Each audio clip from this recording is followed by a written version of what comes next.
በእያንዳንዱ ሰው ኃጢአትና በእያንዳንዱ ሰው ስህተት አይናገርም እግዚአብሔር መጽሐፍ ቅዱስ ላይም እንደዛ ስለሆነ ማለት ነው ስህተት ላይ ይናገራል ለምሳሌ ስህተት የሰሩትን ስህተት ከሆነ እግዚአብሔር ሲቀጣቸው እናያለን መጽሐፍ ቅዱስ ላይ የዮፍታሔን ግን ከእግዚአብሔርና ዮፍታሔ ግንኙነት ነበራቸው ስለተሳለ ስለቱን ፈጸመለት ያውም እግዚአብሔር እኮ ዝም ይላል ለምሳሌ የዳዊትን ይልሽ ዳዊት እኮ የዳዊትንም የሰለሞንም እግዚአብሔር እኮ ዝም ብሎ ነበር በተለይ የሰለሞንን ሲያበዛው ነው አይደል እግዚአብሔር የተናገረው በእያንዳንዱ ነገር እኮ እግዚአብሔር አይናገርም ከሚገባው በላይ ሲያደርጉ ነው የተናገረ የዳዊትንም ግን ለሁሉ ነገር እግዚአብሔር መልስ ይሰጣል ማለት አይደለም አንደኛ ለኛም ትምህርት ነው አንደኛ ስለትን አትሳሉ መጥፎ ስለትን አትሳሉ ብሎ እግዚአብሔር ራሱ ተናግሯል ስለት በሚናገርበት ክፍል ላይ ሄደሽ ብታይ መጥፎ ስለትን አትሳሉ ብሎ እግዚአብሔር አስቀድሞ ተናግሯል ይሄን ከተናገረ መጥፎ ስለትን አትሳሉ ብሎ እግዚአብሔር ያውም ደግሞ ለአማልክት ለሚቃጠል ልጆቻችሁን ለሚቃጠል መስዋዕትን አታቅርቡ ብሎ ዮፍታሔ እንግዲህ አንዴ ልጨርስልሽ ነው እሺ ችግር የለም አሁን እግዚአብሔር እኮ ነገር አላዘዘውም እንደዚህ ማውራት ስለማልችል ነው አብረን እናወራው ችግር የለም እኔ ልመልስልሽና ከሱ ጋር ትቀጥያለሽ ከኔ ጋር መስማማት ካልቻልን ችግር የለም ኖ መስማማት ስለ ከኔ ከመዝሙረ ያሬድ ጋር እንደዚህ ሐሳቤን ብዙ ከማክበር የተነሳ ማለት ነው ካንተ ጋር ባወራሻለኝ ለምን ሐሳቤን በደንብ መግለጽ ስለምፈልግ ኦኬ ለማለት እሺ እኔ ልናገርና ትገልጫለሽ ይሄው አሁን መጽሐፉን ግልጽ ሆነን ስናየው መጽሐፉ እግዚአብሔር መስማማቱንም አይናገርም መፍቀዱንም አይናገርም ዝም ባለበት ጉዳይ ላይ እግዚአብሔር ፈቅዷል ተስማምቷል ብለን ልንል አንችልም በዚህ ጉዳይ ላይ ማለት ነው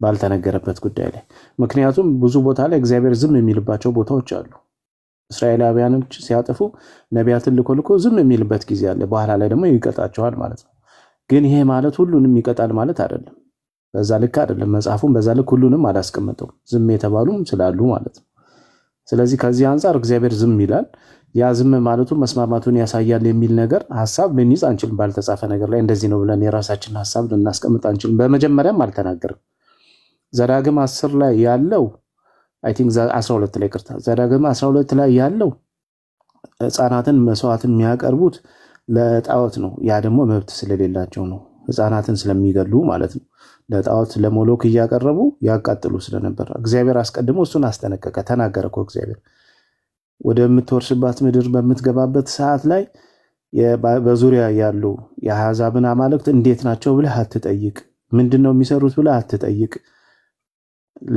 ለአምላክ ለእግዚአብሔር ብቻ ተገዛይልና እነርሱ ክፉን ነገር ያደርጋሉ ህፃናቶቻቸውን ለጣዖቶቻቸው ያቀርባሉ ያቃጥላሉ ይገላሉ ብሎ ተናገረ ይሄን ነገር አታርግ ይሄ ነገር ክፉ ነው ባንተ ዘንድ ብሎ እግዚአብሔር ገስጿቸዋል ማለት ነው ይሄን ነገር እንዳያደርጉ ገብቶሻል ስለዚህ ዛጋ ተናግሯል እግዚአብሔር ተቀባይነት የለውም ምትለው ቢኒ እኔ ተቀባይነት አለው ብዬ ነው ማምነው ስለቱ ማለት ነው የዮፍታሔ ለምን መንፈስ በዮፍታሔ ላይ ወርዶ ነበረ ያው ስለቱን ሲሳል ስለዚህ እግዚአብሔር ስለቱን አልተቀበለም ማለት አይቻልም ለምን ይቅርታና ዳሪያ ኮሜንተሪ አሁን እያነበብኩ ነበርና መሞቷም አይገልጽም እሱ መግደሏም ማለት እንደገደላትም የሚገልጽ ነገር የለውምና አሁን እንዶ ኮሜንተሪ እያነበብኩ ነውና ይሄ እንደውም ከእንትን ጋር ራሱ በጣም ብዙ ክርክር ያለበት ነውና መገደሏም የለም ስለ ድንግልናዋ ነው እንደ ሞር የሚያወሩት እነሱ አይ መጽሐፍ ቅዱስ እኮ ይናገራል ገደላት ይላል ለሷ ምንድነው ሙሾ ምናምን ያቀርባል ይላል እኮ አሁን በእስራኤል ላይ መስዋዕት አቀርባታል አዳምሻ አቀርባታል ይላል ግን ዳሪያ ምንድነው መንፈስ የእግዚአብሔር መንፈስ ቢወርድለት እና ታዲያ ምንድነው የእግዚአብሔር መንፈስ ስላለበት እኮ አንድ ምንድነው መንፈስ ካለበት ስለዚህ ያ ነገር ተቀባይነት አለው ማንተናለም የእግዚአብሔር መንፈስ እኮ ነበር ማን ነው ይሄ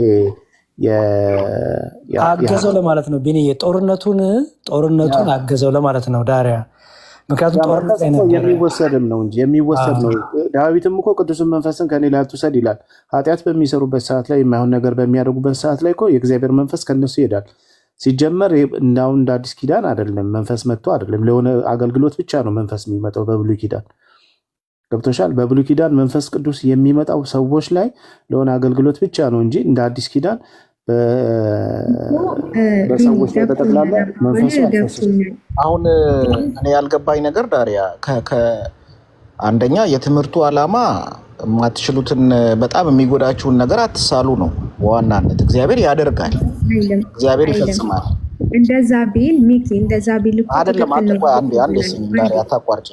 ሐሳቡ አጠቃላይ የመልእክቱ ሐሳብ አንዴ አዳምጪ። አንዴ የመልእክቱ ሐሳብ አጠቃላይ የማትችሉትን ነገር ወይም ደግሞ ለመፈጸም በጣም ከባድ የሆነን ነገር አትሳሉ ነው ዋናው። የትምህርቱ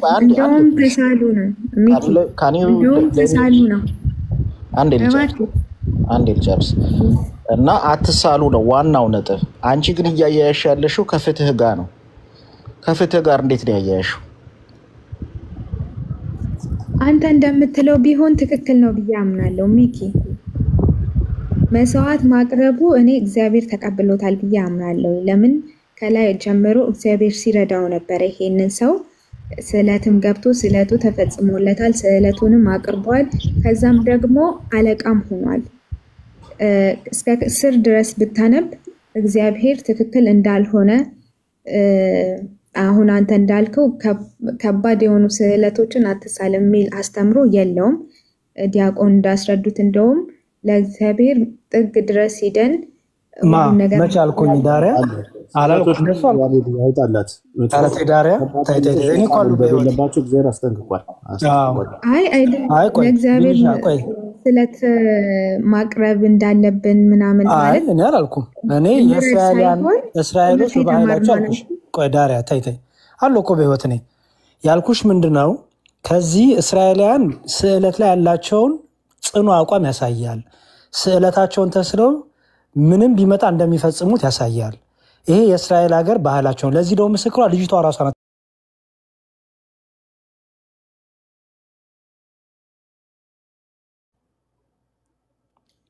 አይደለም አስገሽ ለምንድን ነው ያን የተናገረችው?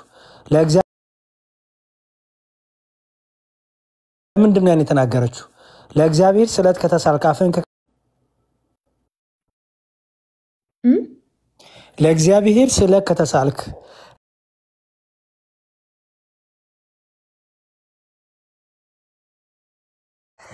አይ በቃ አንተም ከተሰጠት እኔም ደግሞ ሞት አልፈልግም በቃ ይቅርብኝ ብላለች አላለችም? ለምን አላለችም? አስገዷት እንዳትኝ አባቶች አስገዳት አትይም። ለምን አላለችም? ለምን ይመስላል ዳሪያ? ያላለችው ግዴታ መፈጸም ስላለበት። እኔ እሱማ ሊፈጽም እኮ አልፈለገም እኮ እንደውም ሲያዝን እኮ አየሽ አስጨነቅሽኝ እኮ አላት። እንደውም ያው ልጁ ትመጣለች መጀመሪያ ብሎ ስላላሰበ ይሆናል። ኧረ እኔ እሱን አይደለም ያልኩሽ። እሷ ቃልህን ጠብቅ ስዕለትህን ፈጽም እረዳኝ ለምን አለችው ያልኩሽ። ተገዳ እንዳትኝ አባትየው አላስገዳት። ችግር የለውም እኔ ልመልስልሽ። ለምን መሰለሽ? ስዕለትን መፈጸም ከልጅነታቸው ጀምሮ ነው የሚማሩት። ከልጅነታቸው ጀምሮ አንድ ሰው ቃል የገባውን ነገር ስዕለት የፈጸመውን ነገር ስዕለት የተናገረውን ነገር በተለይ ለእግዚአብሔር ከሆነ ማድረግ እንዳለባቸው ተምረው ነው ያደጉት። ዮፍታሔ ግን በመጽሐፍ ቅዱስ የማይሆን ስዕለት የተሳለው ዮፍታሔ ነው። ስታነቢው የማይሆን ስዕለት ተሳለ። ኦኬ የማይሆን ስዕለት ተሳለ የኔ ሳይንስ ምን ማለት ነው? ልጁ ተወጣለች ብሎ አልጠበቀም። ልጁ ወጣች አይደል? ከዛ ስትወጣ ተጨነቀ ላለተሹ ከሆነ መጨነቁን ነገርለ ልጇ ደግሞ ምን አለችው? ነው ወደ ኋላ እንዳትል ቃልን ፈጽም አለችው።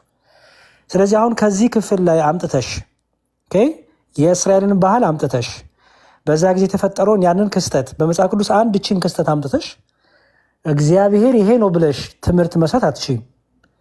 ኦኬ እግዚአብሔር እኮ በቃ እንዲኖር አትችይም። ምክንያቱም እግዚአብሔር ደግሞ ስዕለቶቻችንን ደግሞ አስተውለን ተጠንቅቀን ስሜታዊ ሳንሆን ወይ ደግሞ በሆነ በቃ ዝም ብሎ ሆነን እንዳንሳል ደግሞ ያስጠነቀናል።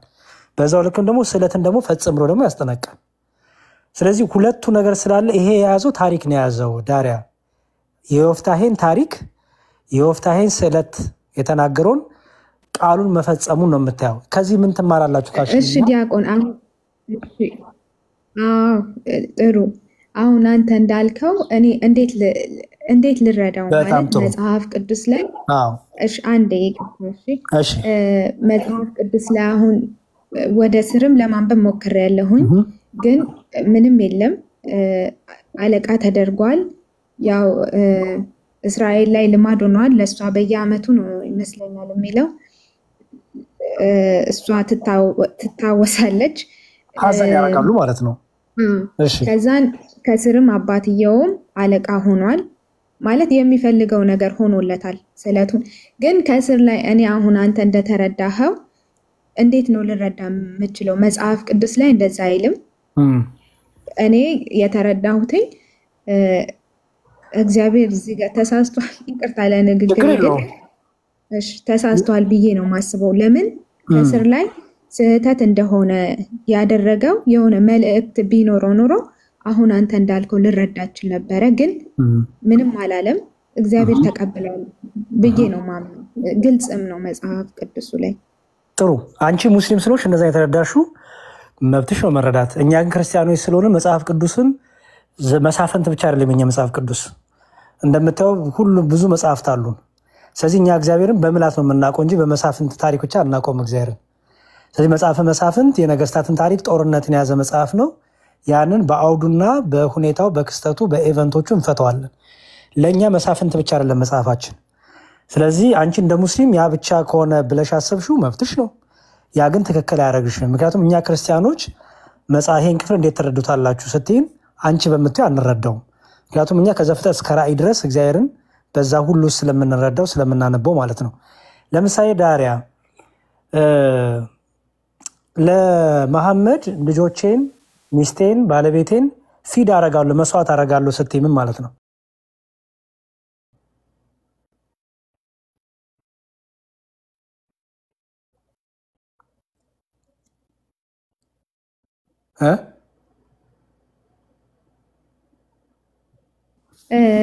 እኔ ተማሪ ነኝ አይ አልነገሩሽም ይሄንን ካልነገሩሽ አላቆም በይ መስዋዕት አረጋለሁ ስትይ ምን ማለት ነው ነግረውኛል ግን እሺ ንገሪኝ እሱን ፕሊዝ የመመለስ አቅም ላይ አይደለም ይቅርታ የሰማሽውን እኮ ነው የምትደግሚልኝ ምንም አርቲኩሌት ማድረግ ምናምን አሪፍ ማድረግ አይተበቅብሽም ይሄንን እንዴት ነው የነገሩሽ መስዋዕት አረጋለሁ ልጆቼን እናቴን አባቴን ሲባል ምንድነው መስዋዕት የሚለው በምንድነው መስዋዕት የምታረጋቸው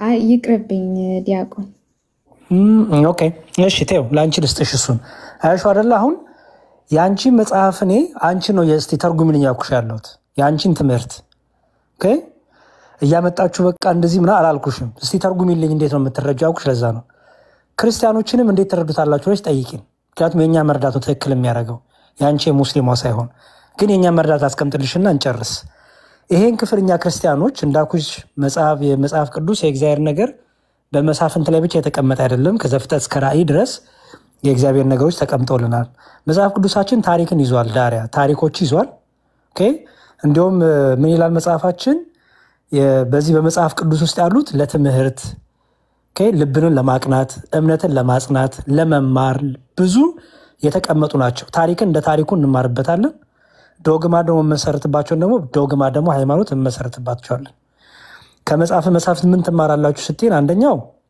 ስለ እስራኤል ታሪክ ስለነበረው ጦርነት እንማራለን ከዛው ደግሞ አንደኛው ዮፍታሔ ስለሚባለው ከነበሩት ብዙዎች ተዋጊዎችና ነገስታት ከነበሩት ውስጥ እንግዲህ ዮፍታሔን አመጣ ከዮፍታሔ ምንድነው የምትማሩ ስትይ ዮፍታሔ የሚባል ሰው ነበረ ለእግዚአብሔር ስለተሳለ ለእግዚአብሔር ብሎ ስለተሳለ እግዚአብሔር መንፈስ ከሱ ጋር ነበር ሲል ይረዳው ነበር ነው በጦርነቱ ስለዚህ በጦርነቱ ድል ያረገ ስለመጣ ምክንያቱም እግዚአብሔር ካረዳቸው እስራኤላውያን ድል አያደርጉምና በጦራቸው በኃይላቸው አይመኩም እግዚአብሔርን ስለሚያስቀድሙ እስራኤላውያን በልማዳቸው ታቦተ ጽዮን ይዞ የሚወጡትም ለዛ ነው ምን አረገ ማለት ነው ዮፍታሔ እንዲረዳው ጦርነቱን ድል እንዲያደርግ እግዚአብሔርን ለመነው እግዚአብሔር ጉልበት ሞገስ ሰጠው ኃይል ሰጠው ስለዚህ ምን አለ ካሸነፍኩ ከረታው ይሄን ጦርነት ድል አድርጌ ከወጣው ከቤቴ የሚወጣው ማንኛውም ነገር አለ ከቤቴ የሚወጣውን መጀመሪያ ከመንገድ የሚቀበልኝን ማንኛውም ነገር መስዋዕት አድርጌ ያቀርባለሁ ብሎ ስለተሳለ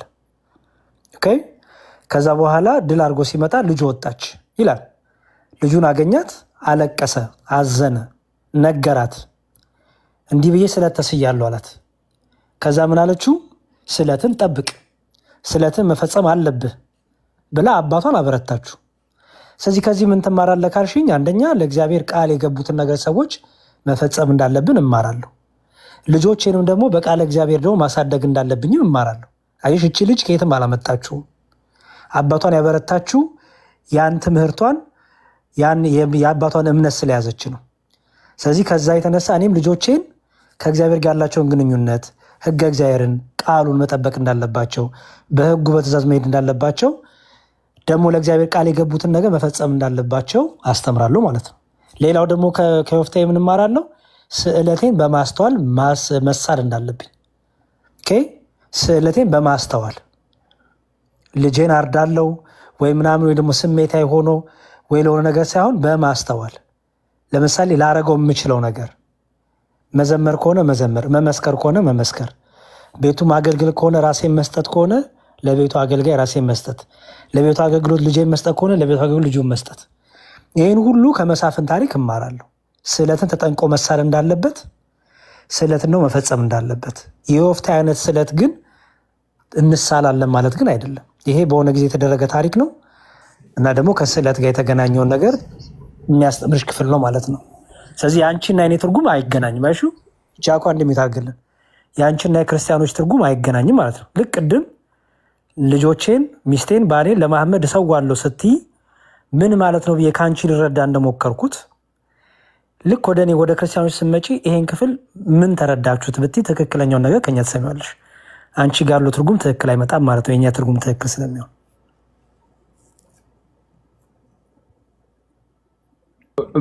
መዝሙረዬ ከይቅርታ ጋር ግን ይሄንን አንዱ የተረጎማችሁበት መንገድ ትክክል ነው።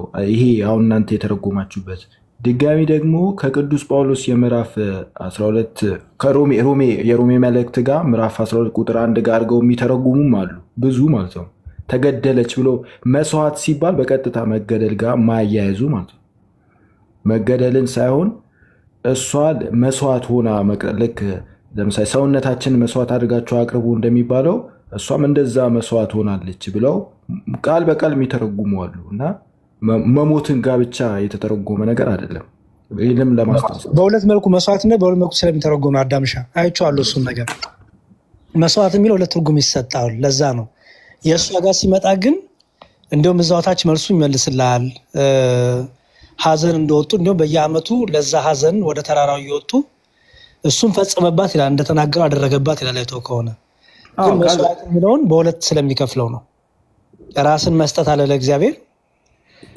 ሁለተኛ ደግሞ አሁን እሱ ዮፍታሔ ያደረገው ደግሞ አለ ባይዘወይ በዚህ መልኩ የምታገኘው ዳሪያ አንድ ቦታ ዮፍታሔን ብቻ ነው የምታገኘው። ኦኬ ዮፍታሔን ብቻ ነው የምታገኘው። እንደዚህ አይነት ነገር ያደረገ ሌላ ሰው አታገኝም። እሱንም ስዕለቱም መጠበቅ ስላለበት ያደረገው ነው እንጂ እንዲያው ለእግዚአብሔር ይሄን በቃ ልጄን አርዳለሁ ምናምን ብሎም እግዚአብሔር ረድልኝ ብሎትም አይደለም። መዝሙርዬ እንትን እግዚአብሔር ነፃ ፍቃድ አለን አይደል? ከእግዚአብሔር ነፃ ፍቃድ አለን አይደል? ይሰጠናል። እኔ የተረዳሁት ነፃ ፍቃድ ኢቭን እሱን በሱ ላይ አድሮም ሊሆን ይችላል እግዚአብሔር እንዲጸጸትም አድርጎታል። እድልም ሰጥቷቸዋል እዛ ጋር ኮንቨርሴሽን እንዲያደርጉ። ከዛ እሷ ያንን ነፃ ፍቃዷን ፈቀደች። እግዚአብሔር ደግሞ ነፃ ፍቃዷን የሚቃወም አምላክ እንዳልሆነ ነው እዚህ ጋር የተረዳሁት። ቅድስት አርሴማ ኖ ለእግዚአብሔር መስዋዕት ቢሆን ይሻለኛል አለች። ጴጥሮስ ሲመጣ ሲገሉት ኖ እንደዚህ አድርጋችሁ ራሱ ኢቭን አገዳደሉ እንደዚህ ዘቅዘቃችሁ ብሎ አለ። ይሄ በራሱ አንደበት በገዛ ፍቃዱ ያደረገው ነገር ነው። እሷም ፈቀደች በገዛ አንደበቷ በገዛ ስጋዋ ላይ። እዚህ ጋር ደግሞ በሌላ በኩል ለእግዚአብሔር ያላትን ፍቅር ለአባቷ ያላትን አክብሮት ነው። ስለዚህ እዚህ ጋር ሁለቱ ሰውኛ እንትን ያለው እዚህ ጋር እግዚአብሔር ነፃ ፍቃዳቸውን እየጠበቀ ያለው። ስለዚህ አሁን እሷ አለማመን አይ ኖ ኖ ኖ ማለት ትችላለች፣ ግን ነፃ ፍቃዷን ተጠቀመች። ለእግዚአብሔር መስዋዕት ሆናለሁ አለች። አሁን እሷ ያለችው አክሴፕት አድርጎታል እግዚአብሔር። ይሄ እዚህ ጋር አንደኛ የሚገልጽ ነገር ከሌለ ከራስሽ ተፍሲር ወይ ደግሞ መተርጎም አስፈላጊ አይመስልም። ማለት ካልተነገረ አልተነገረም ነው። አላህዋል ብላችሁ እናንተም አላህ ያውቃል ብላችሁ መታልፉት አለ። እዚህ ጋርም ካልተተረጎመ አልተተረጎመም ነው። ቀጥታ ግን ምንም ጭቅጭቅ የሌለው ነገር እግዚአብሔር ቀድሞ መዝሙረ ዳዊት እንደተናገረው መዝሙረ ያሬድ እንደተናገረው ስዕለታችንን መጠንቀቅ እንዳለብን የሚያስተምር እንደሆነ ድጋሚ መጀመሪያ እግዚአብሔርም ተናግሯል እንድንጠነቀቅ። ሁለተኛ ደግሞ እያንዳንዱን ነገር ለእግዚአብሔር ምን ያህል ክብር እንዳላቸው ዶንት ኬር ምንም ይሁን ክብር አላቸው። ነገር ግን በራሴ ሰዓት ያጠፋሁትን ነገር ወደ እግዚአብሔር ማላከክ የለብኝም። ስለዚህ ራሳቸው እንዴ አሁን በአሁን ሰዓት ራሱ እኮ በእንብርክክ ሄዳለው ምናምን ይሉና ጠጠር ይሆናል። ከዛ እንዴት ብዬ ልሳል? ከዛ ንሳባት ሄደው በጸሎትና በእንትን ይቀየርልኝ እና አንዳንድ ሰው የሚሳለውን አያውቀው። ያ ነገር እግዚአብሔርን ጠየቁት አደረገ። በእንብርክክ እንዲሄዱ ብሎ አይደለም ያደረገው። ልመናቸውን አይቶ ነው ወይም ባቸውን አይቶ ወይ ፍቅሩ አባትነቱ አረገልን። ግን ቀድሞ ተናግሯል። በቃ ጽፎታል እኮ ስለታችሁን ተጠንቀቁ ብሏል። እሱ ስለቱ ላይ አይደለም ክብሩንም አይጨምረውም አይቀነስለትም። የኛ የምናስገባው ጥላም የምናስገባው ገንዘብ ምንም ለሱ ያለንን ፍቅር ነው ዛጋ የምንገልጸው። ስለዚህ እዚህ ጋር እንደኔ ነፃ ፍቃድ የሚለዋን ብቻ ሁሉንም ብላችኋል። እግዚአብሔር ቃሎት ያሰማልን። ግን እቺ ነፃ ፍቃዷን በደንብ በተናት እስቲ መዝሙር ያሬድ ነፃ ፍቃድ ያለው። እሺ እፎይ አይ ቲንክ ሚውትን አንስተ ነበረ ጃኮ ጥሩ ፖይንት አንስታል። እፎይ ሐሳብ ካለ ቀጥል፣ ከዛ ዳሪያ ትቀጥያለሽ።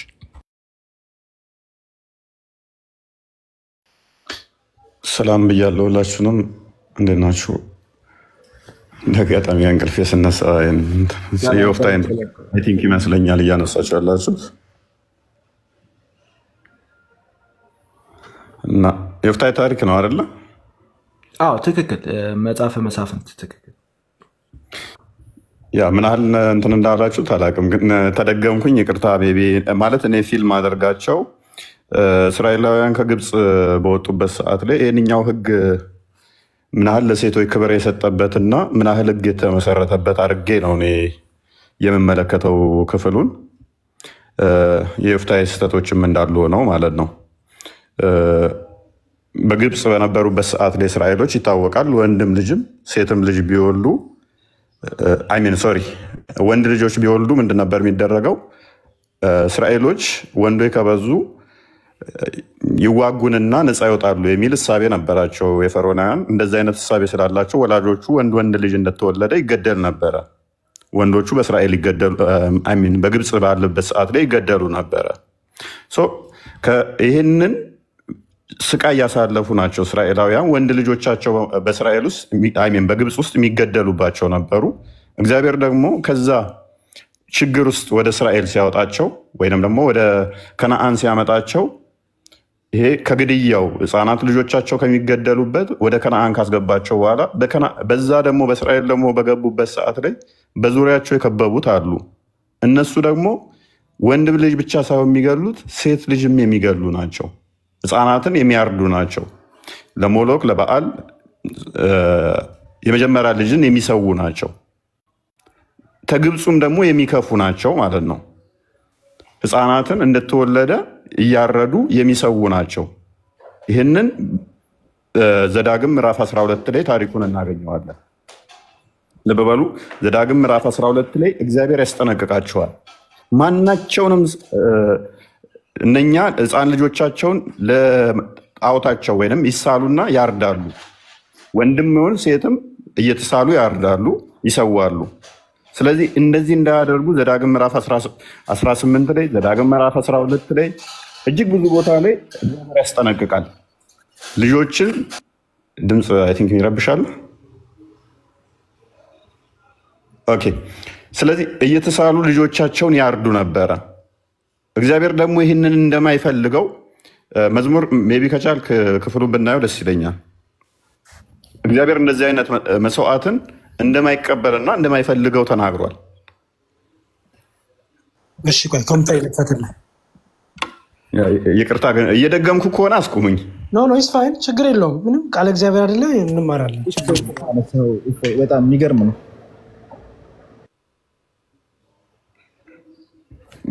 ዮፍታሔ ልጅቷን የማይገልበት በትንሹ ለመስዋዕት የማይቀርብበት በትንሹ 4 አይነት ምክንያቶች እንትን ማለት ይችል ነበረ። ስለቱ እንትን ቢል እንኳን ማለት ነው። ግን ኢቭን ስለቱ ከቀረበ እንኳን ልጅቷ ትተሰዋች እንኳን የሚገርም ህግ ሆኖ ነው የሚያልፈው ማለት ነው። ዘዳግም ምዕራፍ 12ን ሙሉን እናንተ ታሪኩን አንብቡት። እኔ ግን ለጊዜው ቁጥር 31 ላይ ያለውን ክርስቲያን ይቅርታ እንግዲህ ክርስቲያን ቤት ስለሚከፍት ነው ብዙ ጊዜ ቁጥር 31ን ጀምረህ አንብብልኝ። መዝሙር ምዕራፍ 12 ቁጥር 31። እሺ ዘዳግም 12 31 እግዚአብሔር የሚጠላውን ርኩሰት ሁሉ እነርሱ ለአማልክቶቻቸው አድርገዋልና ወንዶችና ሴቶች ልጆቻቸውን ደግሞ ለአማልክቶቻቸው በእሳት ያቃጥሏቸዋልና አንተ ለአምላክህ ለእግዚአብሔር እንዲህ አታድርግ። እኔ የማዝን ነገሩ ታደርገው ዘንድ ጠብቅ፣ ምንም በእርሱ ላይ አትጨምር፣ ከእርሱ ምንም አታጉድል ይላል። ቴንክ ዩ ሉክ። እነኛ ለአማልክቶቻቸው ሴቶች ልጆቻቸው መስዋዕት አድርገው ያቀርባሉ። ሴት ብቻ ሳይሆን ወንዶችና ሴቶችን ያቀርባሉ። ግብፃውያን ወንዶች ልጆችን ያቀርባሉ። በእስራኤል ዙሪያ ያሉ ናቸው። እነኚህ ደግሞ አሁን የገቡባቸው ደግሞ ወንዶችና ሴቶች ሁለቱንም ልጆቻቸውን መስዋዕት ያቀርባሉ። ከቁጥር 1 ጀምራችሁ ብታዩ ባሪያንም ዘመድንም ጎረቤትንም እና አማልክቶቻቸውን እነኛ እንደሚያቀርቡት እናንተ እንዳታቀርቡ እግዚአብሔር ያስጠነቅቃቸዋል። ይህንን ዘዳግም ምዕራፍ 18 ዘሌዋውያን ምዕራፍ 18 ላይም ዘዳግም ምዕራፍ 18 ላይም መጽሐፈ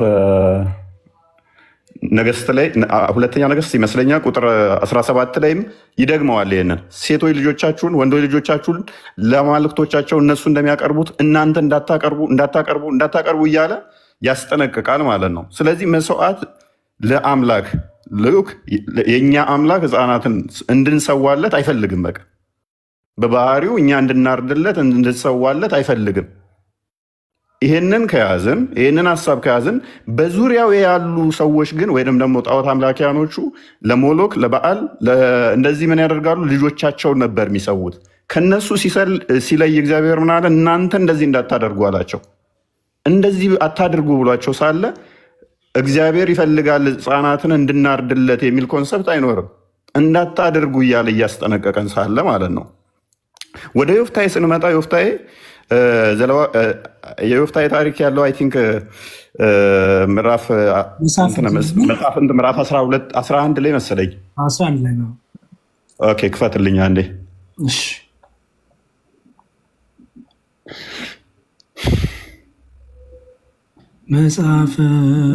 መጽሐፍንት ይኸው ምዕራፍ 11 ቁጥር 1 አንዴ ክፈትልኝ። እሺ የመጽሐፍ መሳፍንት ምዕራፍ 11 ቁጥር 1 ላይ እሺ። ገላዳዊውም ዮፍታሔ ጽኑ ኃያል ሰው የጋለሞታ ሴትም ልጅ ነበር። ስለዚህ የምን ልጅ ነበረ? የጋለሞታ ሴት ልጅ ነበር ይላል። ኦኬ ዲቃላ ነበር ማለት ነው። የዲቃላ ልጅ እንትን አልነበረም፣ እንትን የተወለደ ነገር አልነበረማ። ዘዳግም ምዕራፍ 23 ቁጥር 1 ክፈትልኝ።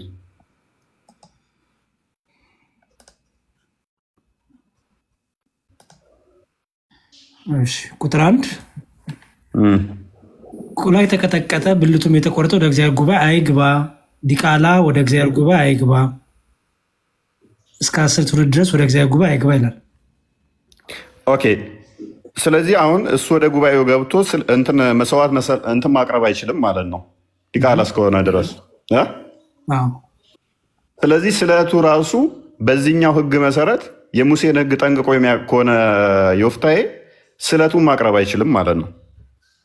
አንደኛ ዲቃላ ከሆነ ዲቃላ ደግሞ በእስራኤሎች ህግ ያንን መስዋዕት ማቅረብ ማይችል ከሆነ መስዋዕቱን ማቅረብ አይችልም። በመጀመሪያ ደረጃ ሾመውት ነው እዛው አይደለ? ወንድሞቹ እንትን ብለው ሾመውት ነው። ስልጣን ሰጥተውት ነው። አስቀድሞ እግዚአብሔር ሕፃናትን እንዲሰውለት አይፈልግም። በሁለተኛ ደረጃ እሱ ዲቃላ ከሆነ እሱ ደግሞ ያንን ስለት ማቅረብ አይችልም።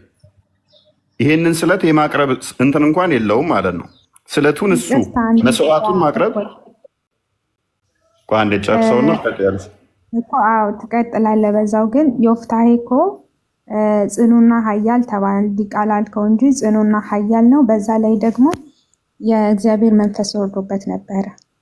ችግር የለውም እንሄዳለን እሱ ላይ። ስለዚህ ስለቱን በእንደዚህ አይነት ምክንያቶች ሁለት የማያቀርብባቸው ምክንያቶች ነበሩ። ኦኬ እንደው ስለቱን ቢሳልናስ ይህንን ቢሳል ሌላ መፍትሄ የለውም ወይ? አንዴ መሳፍንት 11 ነበረ አይ ቲንክ ስለቱን ዘሌዋውያን ምዕራፍ 27 ቁጥር 2 አንዴ ክፈትልኝ። ስለቱን ተስሎታል፣ ሰው ተስሏል። ሰውን ግን እግዚአብሔር ለመስዋዕት እንደማይፈልግ ነግሮናል። ከነገረን ደግሞ ዮፍታሔ ተሳለ። አክቹዋሊ ሰው ተብሎ አይደለም የተሳለው፣ ነገር ግን ማንኛውም ከቤቱ የሚወጣውን ነገር ለመስዋዕት እንደሚያቀርብ ተናግሮ ነበረ። እሱ በሀሳቡ አይምሮ ውስጥ የነበረው ከቤት ውስጥ የሚወጣውን በግ እንደሚሰዋ ነበረ።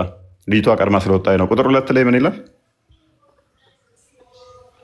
እሺ ለእስራኤል ልጆች እንዲህ ብለህ ንገራቸው። እግዚአብሔር ሙሴን እንዲህ ብሎ ተናገረው። ለእስራኤል ልጆች እንዲህ ብለህ ንገራቸው፣ ማናቸውም ሰው ሰውን ለእግዚአብሔር ሊሰጥ ቢሳል አንተ እንደምትገምተው መጠን ስለ ሰው ዋጋውን ይስጥ ይላል። ኦኬ ማንኛውም ሰው ሰውን ቢሳል ቁጥር 4 ነው እንደምበው። ሴትም ብትሆን ግምቷ 30 ሰቅል ይሁን። ስለዚህ ለእግዚአብሔር ሊሰጥ ሰውን ቢሳል ሉክ እነኛ አማልክቶቻቸው ልጆቻቸውን ለአማልክቶቻቸው ለጣዖታውያን ቢሳሉ ምንድነው የሚያደርጉት? ያርዱታል በቃ ልጃቸውን። ሰው ቢሳል ግን ስለ ልጁ ቤዛ ምን ማውጣት ይችላል? ስለ ሴቷ 30 የብር ስቅል መክፈል ይችላል ማለት ነው። የሙሴን ሕግ ጠንቅቆ ዮፍታሔ ቢሆን ኖሮ ስለ ልጅቷ ቤዛ ስለተሳለው ስተት ምን መስጠት ይችል ነበረ?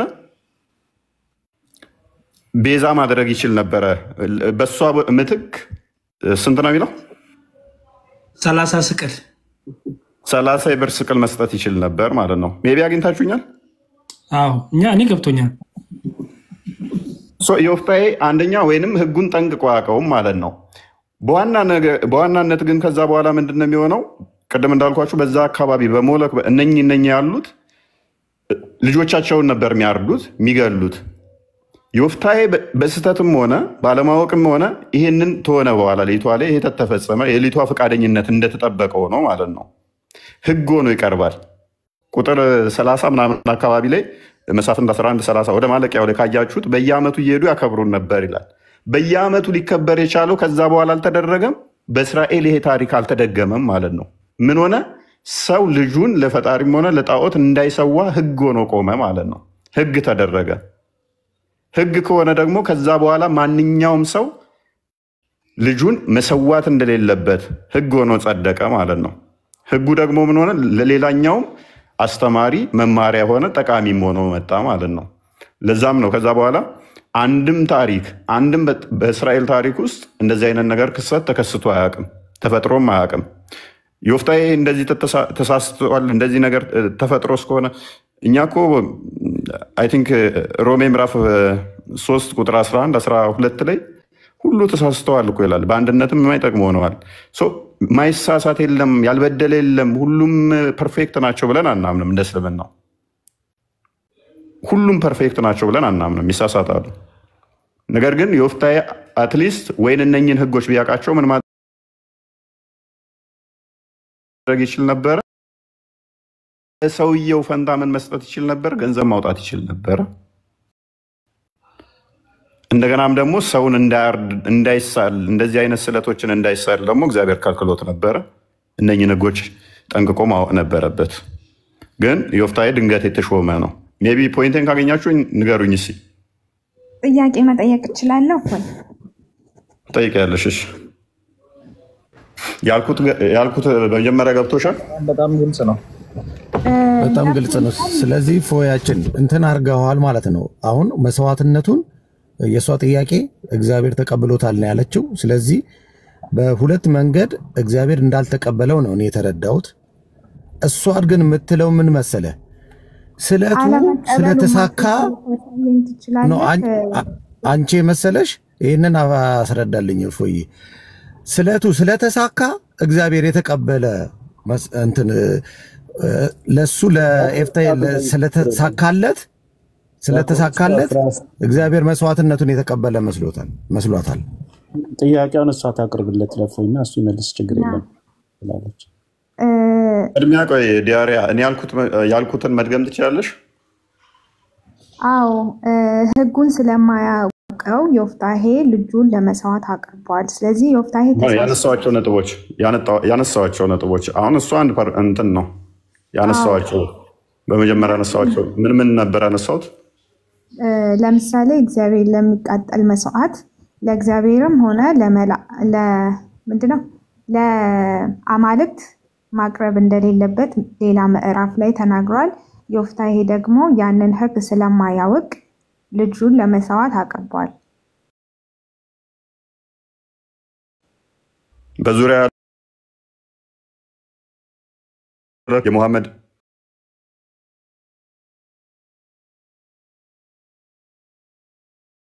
ያምሰመጪ ታሪኩ ይቀጥላል። እስልምናውም ታሪክ ላይ ማለት ነው። ለሁበል ይሰዋሉ ልጆቻቸውን። እኛ ግን ቁርአን መጽሐፍ ቅዱስ ላይ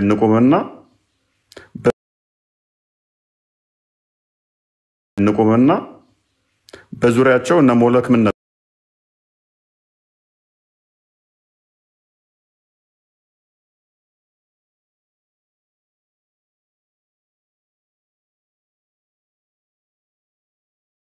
አሁን እንትን ካየሽ አሁን በሺዓዎች ይከበራል። አይ ቲንክ መቼ እንደሚከበር ባላቅም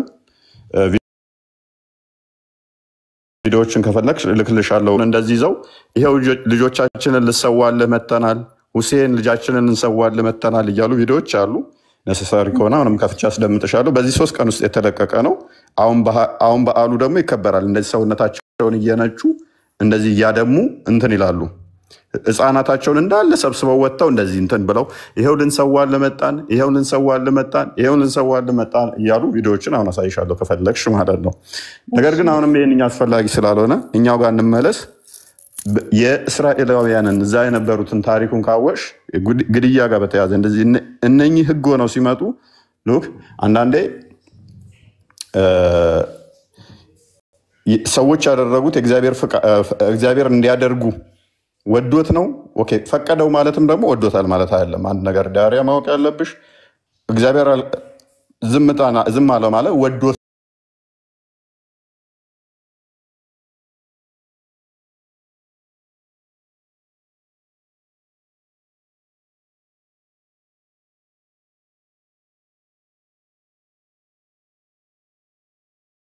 ዶልሻል ነፃ ምርጫሽን ስለጠበቀ ማለት ነው። አሁን የዮፍታሔ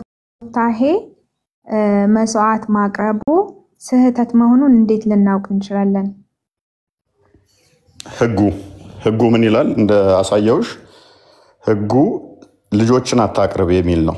ልጆችን ለእግዚአብሔር አቅርብ የሚል አይደለም ህጉ። አዎ እኮ በራሱ ጥያቄ አለኝ።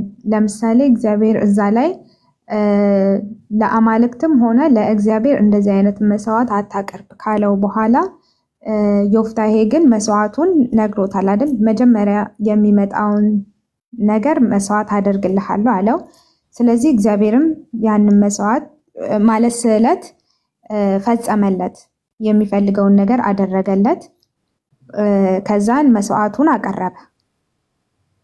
ስለዚህ እንዴት ነው ከዛን ደግሞ ዮፍታሔ ስህተት መሆኑን አንዴ አዳም አቅርቢውና ታቀርቢዋለሽ፣ ሀሳብሽን ታቀርቢዋለሽ።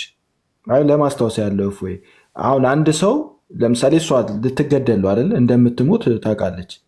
ሰው እንዴት ስለ ድንግልናው ያለቅሳል? ማለት የሚገደል ሰው ስለ ድንግልናው ምን ያስለቅሰዋል? ትልቁ ነገር መሞት እያለ ስለ ድንግልናው እንዴት ያስጨንቃታል?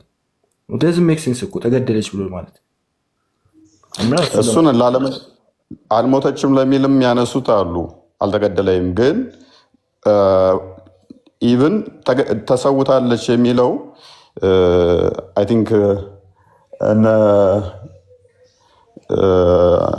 አምብሮስ ኦፍ ዘ ሚላን ዮሐንስ ብቻ እንደዚህ ደግሞ እንትኑ ተፈጽሟል የሚለውንም ያቀርቡታል። ግን ተፈጽሟል ቢልም ለኛ በጣም ህግ ሆኖ መጣ። ፍቃዷ ላይ ተጠብቆ ነው። ከዛ በኋላ በየአመቱ እኮ እንደው መጽሐፍ ቅዱስ ላይ እኮ ያቀደውንም እንደፈጸመበት እኮ ይናገራል መጽሐፍ ቅዱስ። መፈጸሙ ፈጣሪን ምንድነው ፈጣሪ የሚያስጠይቀው አለ እያልሽ ነው ማለት ፈጣሪ መጠየቅ አይቻልም። ነገር ግን ጤናማ አይደለም ብለሽ እንድታስብ ያደረገሽ ምን ሆነሽ? ለምሳሌ ቅድሞ አንተ ያልከው ህግ ለኔም ሆነ ለአማልክት አታቀርቡ ብሎ ያውም ደግሞ 2 ወር ሙሉ እንግዲህ ልጅ ለድንግልናዋ ስታለቅስ ነበረ። አባትየውም በጣም ተጸጽቶ ነበረ። ለምን እግዚአብሔር አላስቆመም? ከዛም እሺ አያስቆሞ ይሄ ነገር ደግሞ ተፈጸመ። ቆይ አልሰማሽኝም ማለት ነው። አልሰማሽኝም ቀደም ዝም ብሎ አንድ ሰው የሆነ ነገር ጥፋት አጥፍቶ ዝም ብሎ ስለተጸጸተ እግዚአብሔር መጥቶ እንደዚህ አታርግ እንደዚህ አድርግ እያለ እንትን የሚል አይደለም። ህግ ሰጥቷል። በቃ ህጉ ደግሞ ምንድነው? እሱ ዘሌዋውያን ምዕራፍ እግዚአብሔር ዮፍታሔ ጋር ነበረ እኮ እየነገርኩሽ እኮ ነው። ህግ ሰጥቷል። ህጉን ደግሞ ጠንቅቆ ማወቅ ከሱ የሚጠበቅ ነው። ዮፍታሔ እኮ ተመርጦ አስቀድሞ መሪ የነበረ እንደዛ አልነበረም እኮ። ሜይ ቢ ታሪኩን በደንብ የምታውቂው ከሆነ ለጦርነቱ ነው ፒክ አድርገው ትሄዱት ማለት ነው። እግዚአብሔር ደግሞ እስራኤላውያንን ይጠብቃል። ለዮፍታሔ ብሎ ሳይሆን እስራኤላውያንን ይጠብቃቸዋል። ምክንያቱም እስራኤላውያኖች እንትን ካሉ ልጆቻቸው ሙሉ የሚታረዱ ነው የሚሆኑት። ልጆቻቸው ሙሉ የሚገደሉ ነው የሚሆኑት። ስለዚህ እስራኤላውያንን ደግሞ ፕሮቴክት ማድረግ አለበት። ይህንን ደግሞ ያወገዘበት እግዚአብሔር ለምንድን ነው? እሱ ጄኔሬሽን መቀጠል አለበት፣ ትውልድ መቀጠል አለበት። ኦኬ ያቺ አንዲት ሴት በነፃ ፍቃዷ ይህንን አሳልፋ ራሷን ሰጠች። ዮፍታሔ አንድ እንደ ስህተትን መቁጠር እንችላለን አልኩሽ። ለምን? ከምን አንጻር? ከህጉ አንጻር ይህንን ፊዳ ማውጣት ይችል ነበር። አንቺ ራስሽን ፊዳ ዋቢዮሚ እንደምትዩ ሳይሆን የዮፍታሔ ምን ማድረግ አለበት? ልጁን ፊዳ አድርጎ ቢሳል እንኳን ዘሌዋውያን ምዕራፍ 27 ቁጥር 2 ቁጥር 3 ቁጥር 4 ላይ ሰውን ቢሳል ምን ማድረግ እንዳለበት ኢቭን በአፉ ቢሳሳት ይላል። በስለት ቢሳሳትና ማይሆን ነገር ቢሳል ስለዛ ስለተሳለው ነገር ምትክ ይስጥ ይላል እግዚአብሔር። ከዚህ በላይ ህግ ምን ይስጠው? ከዚህ በላይ ምን አድርጎ ያናግረው? ኦኬ እየመጣ እያንዳንዱን እንደዚህ አድርግ ብላ፣ እንደዚህ ጠጣ፣ እንደዚህ ውጣ፣ እንደዚህ ግባ፣ እንደዚህ አታርግ፣ እንደዚህ የሚባል ነገር የለም። ህግ አንዴ መጥቷል። በስህተት እንኳን ባባይ በዙሪያ ያሉት አያውቁም። ስለዚህ ህግ ሆኖ መጣልሽ። አየሽ አሁን እንደ ዮፍታሔ አይነት ስህተት ብትሰሪ እንኳን ደግሞ እንዳይሳሳት በየአመቱ እየሄዱ የሚያለቅሱበት ህግ ሆነ። ደግሞ እንዳይፈጸም ህግ ሆነ። ከዛ በኋላ አንድ ልታመጭልኛችም በእስልምናው ግን ይሄ ነገር አሁንም ዛሬም ቀጥሏል እያልኩሽ ነው። ዛሬ አንቺ ራስሽ ልጅ አባት እናትሽን ቤተሰቦችሽን ትሰውያለሽ። ቆይ ለእኛ ግን ምን ሆነ? ፔሬድ ቆመዛ በዛች በአንዲት ሴት በእስራኤል ህግ በተፈጸመው ቆመዛ። በእስልምናው ስቲል ቢሊየን ዓመት ይቀጥላል።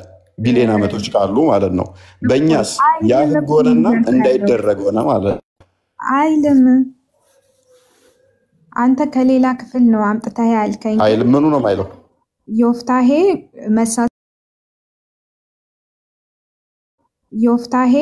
መሳሳት ምኑ ነው ማይለው? ምንድን ነው የነገርኩሽ ነበረ? እግዚአብሔር ልጅ ብትሳይ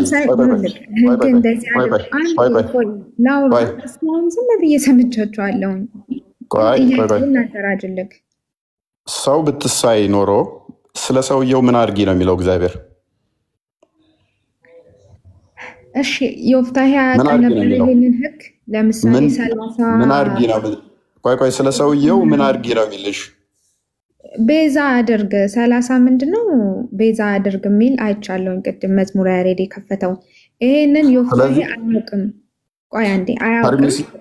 ቆይ እኔ እኮ አስቀመጥኩልሽ ወደ 4 መስፈርቶችን አስቀመጥኩልሽ። ዮፍታሔ ያንን የማያደርግባቸው ምክንያቶች ይሄንን አለማድረግ ይችላል። ነገር ግን ልይቷ ራሴው ሰዋለው ካለች ራሷ ነው ከዛ በኋላ መቀጠለው ባይዘይ አድርግ ብላ ራሷን የምታቀርበው ራሷ ትሆናለች።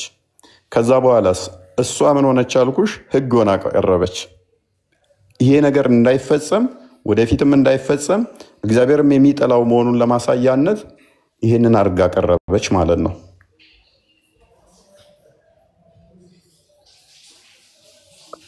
እኛውን ለማንኛውም ሎክ ዮፍታሔ ትክክል እንዳልሆነ አይናገርም አይደል? እኛ ይኸውልሽ ማንኛውም ሰው አይደለም በብሉይ ኪዳን አሁንም ፐርፌክት ሞዴላችን በስጋ የተገለጠው ክርስቶስ ነው። ሁሉ ተሳስተዋል፣ ኃጢአትም ሰርተዋል። ስተት ያልሰራ የለም የምንለው አካል የለም። ዳዊት እንኳን እንደ ልቤ የተባለው ሎክ ዳዊት እንኳን እንደ ልቤ የተባለው አቃለኸኛል፣ አዋርደኸኛል ብሎ እግዚአብሔር ቀጥቶታል።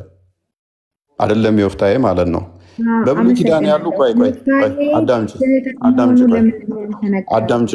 አዳምጪ ፐርፌክት የሆነ ምንም ስተት አልባ የሆነ የሚባል አካል የለም። በእኛ በእስልምናው ነው ይሄ ያለው እንጂ እኛ ጋር ሁሉም ፐርፌክት ናቸው፣ ምንም እንከን አልባ ናቸው ይባል የለም። ስተት ይሰራሉ፣ ያ ስተታቸው ግን ይታረማሉ። ዮፍታሔ ታርሟል። እፎይ ህግ ሆኖ መጣበት። ህጉ ደግሞ ምንድነው? እሱ በየአመቱ የእሱ ልጅ ምን ሆነች? ቀጣ የሆነ ኦኬ ይሄንን አፕላይ እናድርገውና እግዚአብሔር እዛ ላይ የሚናገረው ከዛ በኋላ ይሰዋል። ዮፍታሔ እኮ ልጁን አጣ። ዳሪያ ከዚህ በላይ ምን ይቀጣ? ሀዘኑን ራሱ አላወቀችውም ማለት ነው። ምን መጀመሪያ እኮ አስቦ ትክክል መጀመሪያ አስቦ የነበረው እኮ የሰው ገላለሁ ብሎ ነበር እኮ ያሰበው። እግዚአብሔር ግን ሰው እንዳያጠፋ የራሱን ልጅ አመጣለት። ከዚህ በላይ ህግ የለም። ከዚህ በላይ ህግ የለም። እኛውን ለምሳሌ ሙስሊሞች ራሳቸውን ለሙሐመድ ይሰዋሉ። እኛ ግን እንደዚህ እንዳናደርግ አይደለም ለልጃችንን ለሰው ለአንድ ነብይ ልንሰዋ ይቀርና ለአምላክ እንኳን በስተት ብንሳል ሉክ እንዳናርድ ልጃችንን ቤዛ ገንዘብ አውጣዋለን። ሙስሊሞች ግን ልጃቸውን እናታቸውን አባታቸውን እስቲል ለመሰዋት ፊዳከ ወአቢ ወእሚ እያሉ ይቀጥላሉ። እሱም ምን ብሏቸዋል? ቡሃሪ 15 ላይ እናት አባታቸውን ከዛ በላይ ነፍሳቸውንም ለሱ እስካልሰጡ ድረስ እምነት እንደሌላቸው ፊዳ እስከዛ ድረስ እስካልወደዱ ድረስ እምነት እንኳን እንደሌላቸው ነግሯቸዋል። ሉክ ከዚህ በላይ ከእንትኖቹ በለዓምና የቤልፎጎር ከሚያደርጉት ያልተናነሰ ስቲል በእስልምና ውስጥ አሁንም ቀጥሏል። እኛ ጋር ግን በዛች በአንዲት ሴት ሉክ ዮፍታሔ በዛ በስተት በተሳለው ወይንም ደግሞ ስዕለቱ ማንኛውም ከቤቱ የሚወጣውን ሊሰዋ እንትን ያለው ኢንቴንሽኑ አይምሮ ውስጥ የነበረው ምን ነበረ? ፍየል ወይንም በግ ነበረ። የለመደው ድምፁ ሲሰማ የሚመጣ ነበረ። ነገር ግን ቀድማ እሷ ወጣች፣ ሀዘነ። ሴቷ ግን ልጅቷ ምንድን ያደረገችው? ይሁን ይደረግብኝ ብላ ከዛ በኋላ ስለ ድንግልናው አለቀሰች። ከዛ በኋላ ይሄን አደረገች። ይሄ ደግሞ በእስራኤሎች ህግ ሆኖ ቀረበ። ህጉ ምንድነው? ማንም ልጁን ላይሰዋ፣ ማንም ላይ ያደርገው አስተማሪ ህግ ሆነ። እንዲደረግባት ፍቃዷን የሰጠችው እሷ ትሆናለች ማለት ነው። እግዚአብሔር ግን ምን ብሏል? ስለ ሰው ፈንታ ገንዘብ አውጡ ብሎ ነበረ። ሙስሊሞች ግን ገንዘብ አይደለም ስለ ሰው ፈንታ፣ ስለ ልጃቸው ፈንታ ገንዘብ ሳይሆን ልጃቸውን ይሰዋሉ። ለማ? ለሙሐመድ። ልጃቸውን ለማን ይሰዋሉ?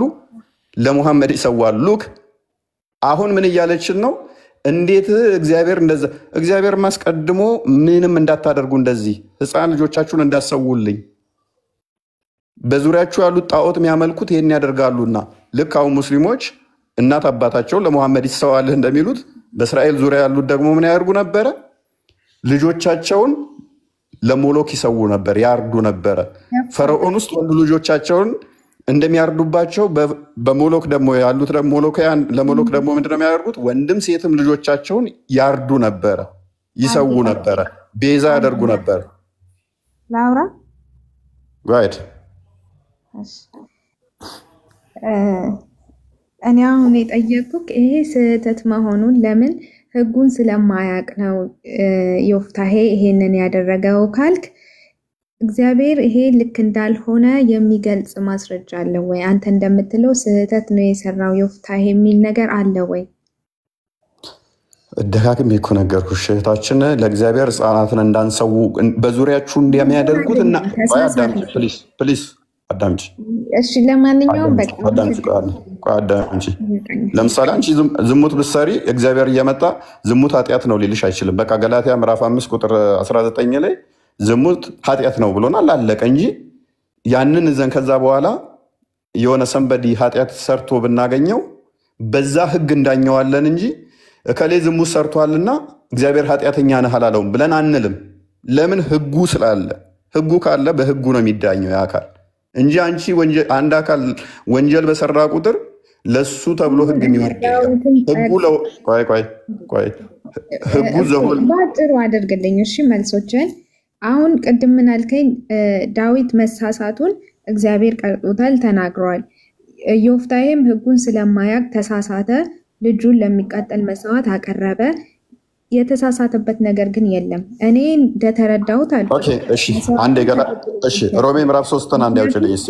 ሮሜ ምዕራፍ 3 ቁጥር 12 አውጪልኝ። እሺ አንዴ ልጨርስ ሐሳቤ። አንብቢው።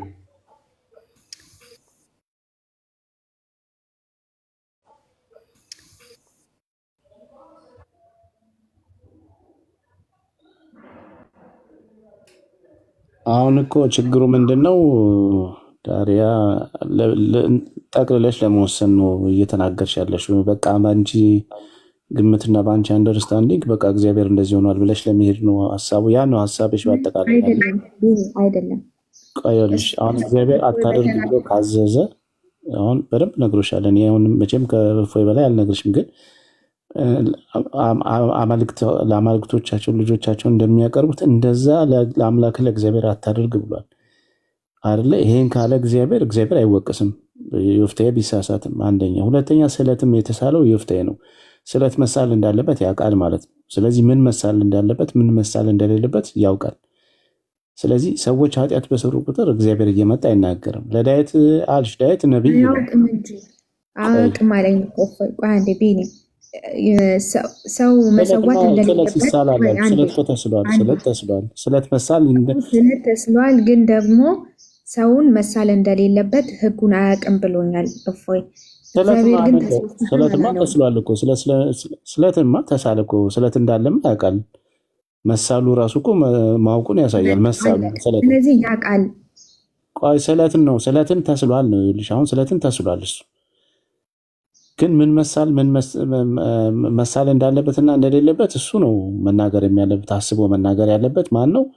ግን ቅድምም ሲያስረዳኝ ይቅርታ በሌለበት ግን መዝሙረ ያሬድ ከመጀመሪያውን ጀምሮ መሳል እንዳለባቸውና ስዕለትን እየተማሩ ነው ያደጉት ብሎናል።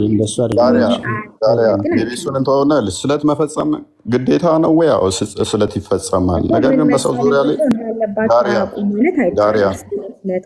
ዳሪያ ስለትን መፈጸም ከዮፍታሔ እንማራለን ብሎሽ ከሆነ ትክክል ነው። ስለት መፈጸም ግዴታ ነው። ስለት ተተሳልሽ መፈጸም አለብሽ። ያ ማለት ግን የምትሳየውን ነገር ዝም ብለሽ መቼም አንቺ እንዲህ ካደረክልኝ መጥቼ መስጊድ ውስጥ ሰው ገላለሁ ብለሽ ትሳይ ይሆን? አይዶን ነው። ኦኬ እንደዛ ብለሽ ተሳልሽ። እሺ ከዛ በኋላ እንዴት ነው የምትወጪው? ይህንን ስለት ተዛ ነገሮች ተከሰቱልሽ እንዴ ልታደርጊው ነው? አይዶን ነው። ግን በግልጽ ምን ነግሬሻለሁ። ዮፍታሔ አላወቀም ወይ እንዴት ነው የሚለውን ዘዳግም ምዕራፍ 12 ላይ አንድ አውጥቼዋለሁ ላንብብልሽ። እንዲህ ይላል፣ እግዚአብሔር የሚጠላውን ልብ በይ፣ እግዚአብሔር የሚጠላው እርኩሰት ሁሉ እነርሱ ለአማልክቶቻቸው አድርገዋል። እግዚአብሔር የሚጠላው ነው፣ እርኩሰት ነው። ይሄንን ሁሉ ለአማልክቶቻቸው አድርገዋል። ወንዶችና ሴቶች ልጆቻቸውን ደግሞ ለአማልክቶቻቸው በእሳት ያቃጥሏቸዋል፣ መስዋዕት ያደርጓቸዋል። አንተ ልብ በይ፣ አንተ ለአምላክህ ለእግዚአብሔር እንዲህ አታድርግ። እንተባለ አንተ እንዲህ አታድርግ። እነሱ ወንድና ሴቶች ልጆቻቸውን ለአማልክቶቻቸው ምን ያደርጋሉና መስዋዕት ያቀርባሉና አንተ ግን እንዲህ አታድርግ አለ። መሳፍንት ላይ ደግሞ ምዕራፍ 11 ላይ ቁጥር 31 ላይ ዮፍታሔ ምን ብሎ ነው እንትን ያለው? ከአሞን ልጆች ዘንድ በደህና በተመለሰ ጊዜ ልብ በይ፣ ሲመለስ ነው ጦርነቱን ድል አድርጎ፣ በጦርነቱ ላይ እግዚአብሔር ረዳቸው፣ ኃይል ሆናቸው፣ እስራኤላውያን አሸነፉ። ሲመለስ ግን ምን አለ ዮፍታሔ? ከአሞን ልጆች ዘንድ በደህና በተመለሰ ጊዜ ሊገናኘኝ ከቤት ደጅ የሚወጣው ማንኛውንም ልብ በይ ለእግዚአብሔር ይሆናል፣ እግዚአብሔር ማንኛውንም መስዋዕት ባይዞ አይቀበልም። ንጹህ የሆነውን ነው የሚቀበለው። ኢቨን በእንትና የመጀመሪያው ሰዎች ቃየልና አቤልን ታሪክ ማወቅ እንችላለን። አቤል ንጹህ መስዋዕት አቀረበ፣ ቃየል ንጹህ ካልሆነው አቀረበ። ዮፍታሔ ግን ማንኛውንም መስዋዕት ለእግዚአብሔር ይሆናል አለ። ማንኛውም መስዋዕት ለእግዚአብሔር አይሆንም። ንጹህ ከሆነው እንዲያቀርቡ መስዋዕት ተናግሯል። እግዚአብሔር የሚቀበለውና የሚወደው የማንን እንደሆነ እግዚአብሔር ተናግሯል። ስለዚህ ምን ብሎ ጦርነቱ ላይ አሸነፈ፣ እግዚአብሔር ረዳው፣ ኃይሎ ናቸው፣ እስራኤሎች አሸነፉ። ኦኬ። ሲመለስ ግን ምን አለ? ከአሞን ልጆች ዘንድ በደህና በተመለሰ ጊዜ ሊገናኘኝ ከቤቴ ደጅ የሚወጣው ማንኛውም ለእግዚአብሔር ይሆናል አለ። እዛ ጋር እነኛ ለጣዖታዎቻቸው ያደረጉት ለእግዚአብሔር አይሆንም፣ ሉክ ለእግዚአብሔር አይሆንም ብሎ እዛ ጋር ልጆችን ከለከለ። ዮፍታሔ ደግሞ ሲመለስ ምን አለ? ለእግዚአብሔር ይሆናል። ማንኛውም ለእግዚአብሔር ይሆናል። ለሚቃጠል መስዋዕት አቀርበዋለሁ አለ። ለሚቃጠል መስዋዕት እነኛ ደግሞ ልጆቻቸውን ያቀርባሉ አለ። ዮፍታሔ ደግሞ ለሚቃጠል መስዋዕት ማንኛውም ይሆናልና አቀርባለሁ አለ። ስለዚህ ሙሴን ሕግ ወይን ጠንቅቆ አያውቀውም። ቢያውቀውም ደግሞ ይህንን ስለት ከተሳለ በኋላ ምን ማድረግ ይችላል? ቤዛ አድርጎ ገንዘብ ማውጣት ይችላል። እግዚአብሔር የሚጠላውና የሚጸየፈው ነው። ቢ ከዚህ በላይ ግልጽ የሆነ እንትን ያለ አይመስለኝም። ቢ የቤቱ ባለቤት ሳላስፈቅድ ነው ጣልቃ ቀድመውኝ የመጡ ነበሩ። ሶሪ በጣም ግን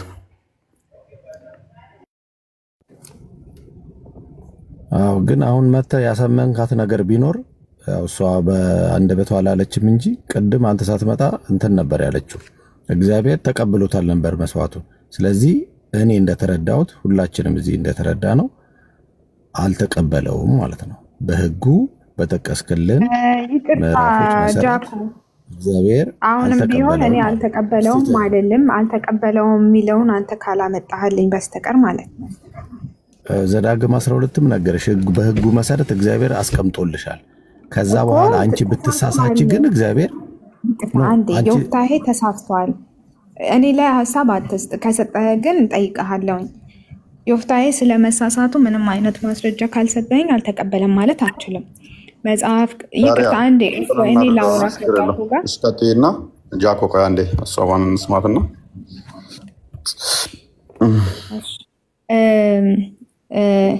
ዮፍታሔ መሳሳቱን መጽሐፍ ቅዱስ አይነግረንም።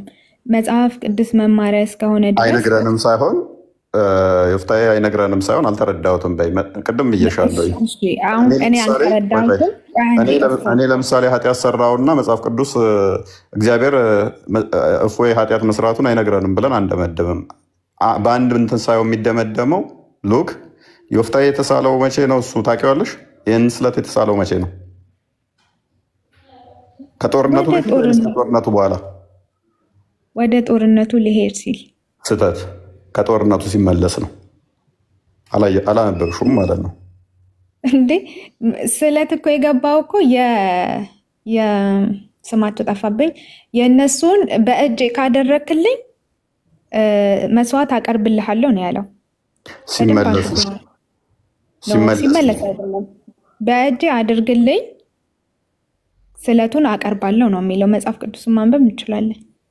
እሺ ሲመለስ ነው የነስ ቀጥይ። እሺ ታሪክሽን ቀጥይ።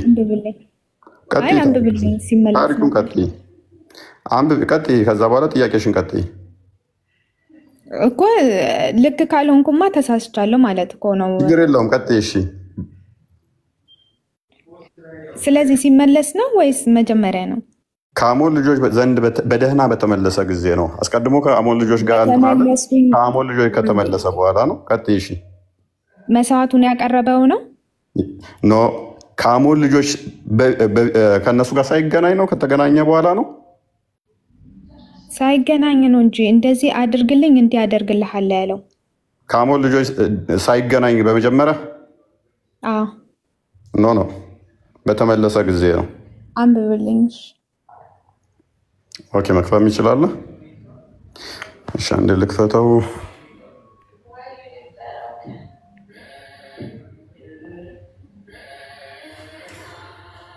ኦኬ መሳፍንት ምዕራፍ 11 ቁጥር 31 ላይ ከአሞን ልጆች ዘንድ በደህና በተመለሰ ጊዜ ሊገናኝ ከቤት ደጅ የሚወጣው ማንኛውንም ለእግዚአብሔር ይሆናል፣ የሚቃጠለውንም መስዋዕት አቀርባለሁ ብሎ ለእግዚአብሔር ስለት ተሳለ እኮ ገና አልሄደም።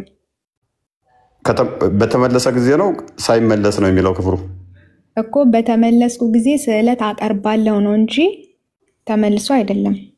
ያ እሺ ቀጥይ። እሺ ሐሳቤ ጠፋብኝ። ኦኬሽ ዮፍታሔ ስህተት ስለመሳሳቱ ለምሳሌ አልኩክ መጽሐፍ ቅዱስ መማሪያ ህጉ ምንድነው? ስህተት ስለመሳሳቱ ደግመሽ አሳቲ። አያውቀውም ህጉ። ለምሳሌ ሰውን ለሚቃጠል መስዋዕት አታቀርቡ፣ ለአማልክትም ሆነ ለእግዚአብሔር ለሚቃጠል ሰውን አታቀርቡ ብለዋል። ሴትም ይወንድ። ቆይ ይሄንን ካለ አንድ ሰው ቢያቀርብ ቆይ አለማወቅ ከተጠያቂነት አያድንሽም። አላወቅሽም ማለት እግዚአብሔር ቆይ አላወቅሽም ማለት ሰው ገለሽ ኃጢአት መሆኑን አላቅም ማለት አይቻልም። ህገ ልቦናም አለ ፕላስ ደግሞ ማወቅ ከአንቺ የሚጠበቅ ነው እንጂ ህግ አለ፣ ህጉ ተሰጥቷል፣ በህጉ ይዳኛል እንጂ ሰውን ገለሽ ህገ መንግስቱ ላይ ሰው አትግደሉ የሚል አለ አላቅም ብትይ ፍርድ ቤት ነፃ አወጣሽም፣ የምድራዊ ህግ እንኳን ማለት ነው። ስለዚህ ህጉ ካለ ደግሞ ስህተት ነው ማለት ነው። በህጉ ሲዳኝ ስህተት መሆኑን እኮ አንተ ነህ እየነገርክ ያለ። እፎይ ህጉ አይነግርሽም? ህጉንማ ያ ሰው አያውቀውም። እግዚአብሔርም ደግሞ አለማወቁ ከተጠያቂነት አያድነው። ስለዚህ አለማወቅ አንቺ ለምሳሌ ህገ መንግስቱ ላይ ሰው አትግደሉ የሚል ወይንም ደግሞ ህገ መንግስቱ ላይ የሆነ ወንጀል አለ። ያ ወንጀልን አላነበብሽውም። ያንን ወንጀል መሆኑን አላነበብሽም። ያንን ወንጀል ሰራሽ።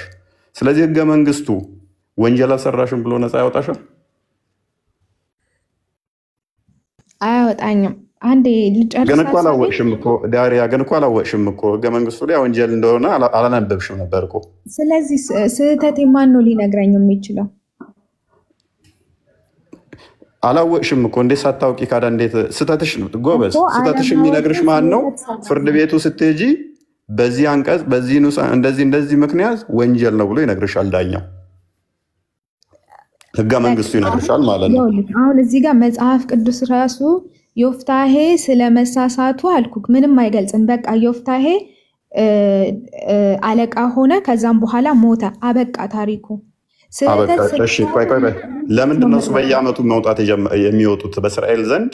ያ ነገር በየዓመቱ እንዲለቀስ የሆነው ለምንድን ነው? ለእሱ የደስታ እኮ በየዓመቱ ለእሱ የደስታ ምልክት ነው ወይንስ የሀዘን ምልክት ነው? የሀዘን ነው እንጂ ስለመሞቱ ለምንድን ነው ለአንድ ልጅ እንደዚህ በየዓመቱ ሊለቀስ የተቻለው? እናንተ ለምሳሌ በቢሊዮን የምትቆጠሩ ሙስሊሞች ለሙሐመድ ልጃችንን እንሰዋ ትላላችሁ በደስታ። እስራኤሎች ግን ስለ አንዲት ልጅ መሞት ለምን በየዓመቱ ህግ ሆኖ ሊቀርብ ቻለ? እናንተ በየዓመቱ ልጃችሁን ለመሰዋት፣ እናታችሁን ለማረድ፣ አባታችሁን ለመሰዋት ፈቃደኛ በሆናችሁበት ላይ እስራኤሎች ግን አንዲት ልጅ በመሰዋቷ ምክንያት ህግ ሆኖ ለምን በየዓመቱ ሊያለቅሱበት ቻሉ? ስህተት ስለሆነ ነው ብዬ አስባለሁ። ስህተት ስለመሆኑ ግን አይናገርም። ጎበዝ ስህተት ስለሆነ አዳምጪ። ቆይ ስለዚህ ያ ነገር ትክክል መደረግ እንዳሌለበት ገብቷቸው በየዓመቱ እስራኤላውያን ልጅ መታረድ የለበትም ብለው በየዓመቱ ያከብሩታል። ሙስሊሞች ደግሞ ትክክል ነው ብለው ልጃቸውን፣ እናታቸውን፣ አባታቸውን ለማረድ ደስታውን በደስታ ነው ያሉት። ሙስሊሞቹ ታውና እዚህ ላይ እንጨርስ። እፎይ አይ እንደ ሃይማኖት አንቺ ኤቲስት አይደለሽም። እንደ ሃይማኖትም ነው እያወራን ያለ ነው። እንደ ሃይማኖተኛ ሰው ማለት ነው። ይሄንን እንጨርስና የምትጠይቀው ነገር ካለ ከቻልኩኝ መልሳለሁ፣ ካልሆነ ግን እንደ ሃይማኖተኛ ስለሆነ እያወራን ያለ ነው። ይልሽ ያ ህግ እዛ ቆሟል። ያ ህግ ቆመ፣ ፕሪንት ተደርጎ ተለጠፈ። በቃ በእስራኤሎች ልብ ውስጥ ተለጠፈ። ያ ነገር ቆመ። አስቀድሞ ነግሯቸው ነበረ። ይሄ ነገር ተከሰተ። እስራኤሎች ከዛ በኋላ ያንን ለምን አልተነገረም? እፎይ እህቴ ነገርኩሽ እኮ ቅድም። ሮሜ ምዕራፍ 3 ቁጥር 12 ምን ይላል? ሁሉ ኃጢአት ሰርተዋል ካለን በዛ ውስጥ ነው የሚዳኙት። ክርስቶስ የመጣው ልጅ ተመልከቺ፣ ክርስቶስ የመጣው ህጉ ፐርፌክት ስላላደረጋቸው ነው። ፍጹም መሆን ስላልቻሉ ነው ፍጹም የሆነው የመጣው። ስህተት ስለሰሩ ነው በኃጢአት ልምምድ ውስጥ የነበሩት። ውጪ ኃጢአት ይሰሩ ነበር ተመልሰው ደግሞ ንስሐም ይገቡ ነበር ማንንም ፐርፌክት የለም ብዬሻለሁኝ እኮ በብሉይ ኪዳን በተለይም ጸጋው እንደዚህ በሙላ በሌለበት ላይ በህግ እንትን ውስጥ በነበሩበት ሰዓት ላይ ምንም ኃጢአት የለባቸው ምናምን የሚል ነገር የለም የእስልምናውን ሐሳብ ዘሽው መተሽኛ ጋር ከሆነ ኖ እኛ ሁሉም ፐርፌክት ናቸው ነቢያት የተባሉት ሁሉ ኃጢአት አይሰሩም እንደዛ የሚል ሐሳብ የለንም እኛ ጋር ወይንም ደግሞ ሁሉን ያውቃሉ የሚል ሐሳብም የለንም እግዚአብሔር ከዮፍታሔ ጋር ነበረ ዮፍታሔን ረድቶታል ስለትም ተስሎ ፈጽሞለታል የእግዚአብሔር መንፈስ እንግዲህ ዮፍታሔ ላይ ነበረ ይሄንን አያቅም ካልከኝ እሱ ለራሳቱ ማነው ማያውቀው ዮፍታሔ ምኑን ነው ማያውቀው ህጉን ኦኬ በህጉ መሰረት ደግሞ ለእግዚአብሔር ስለ ህፃናት ማረድ ልጆች ማረድ ይቻላል ለእግዚአብሔር ልጅም ማረድ ይቻላል ለመጽሐፍ ቅዱስ አይቻልም ብሏል ከላይ እንግዲህ አይቻልም ጎበዝ ቆንጆ መለሰችልን ምን ተረዳን ከዲያሪያ በክርስትናው ምን አለ በክርስትናው ባይሁዶችም ህግ ለእግዚአብሔር ልጅም ማረድ አይቻልም በእስልምናው ግን ይቻላል ዛሬም ፊዳ ከዋቢ ወሚትላለች ዮፍታሔ እኮ አረደ እሱም ደግሞ ቆይ ቴንኪው ተስማማን አሁን ስቲል በሙስሊሞች እናት አባታቸውን ለመሰዋት ለመሐመድ ዝግጁ ናቸው በእኛ ግን ቆይ ምንም አያስቅም አሁን እየተናደድሽ ነው ማለት ነው ትንሽ ተናደሻል እንጂ ይሄንን ይኸውልሽው እግዚአብሔርን የሚያስወቅሰው ነገር አይደለም እግዚአብሔርም ያስጠይቀው የሆነ እንዴት እንደዚህ ሆነ የሚባልበት ህግ አይደለም እግዚአብሔር አስቀድሞ በዙሪያችሁ ያሉት ልጆቻቸውን ወንድና ሴት ልጆቻቸውን ኢቭን ኢሳይያስ ላይ ቁጥሩን ካስታወሳችሁኝ በአይምሮ ያልታሰበ በልቤም ያልገባ ነፍሴ እጅግ የምትጸየፈው ሴትና ወንድ ልጆቻቸውን ለማለክት የሚሰው ሴትና ወንድ ልጆቻቸውን የሚሰው ነው ይላል ይሄ ሁሉ ባለበት ላይ እግዚአብሔር እጅግ ወደሱ ጸያፍ የሆነውን ነገር ይፈልገዋል ብለን እኛ ልጆችን አናርድም ሞሎክ እንደሚሰውት አናደርግም በጣም የሚጸየፈው ነው በደንብ የሚጸየፈው ማለት ነው ስለዚህ ይሄንን የሚጸየፈውን ነገር በዛ ዙሪያ ያሉት ግን ያደርጉት ነበረ ያርዱ ነበረ ይሰው ነበረ ልጅቷ ግን ዮፍታሔ ይሄንን ስለተሳለ ዮፍታሔ ልጅ አርዳለው ብሎ አይደለም የተሳለው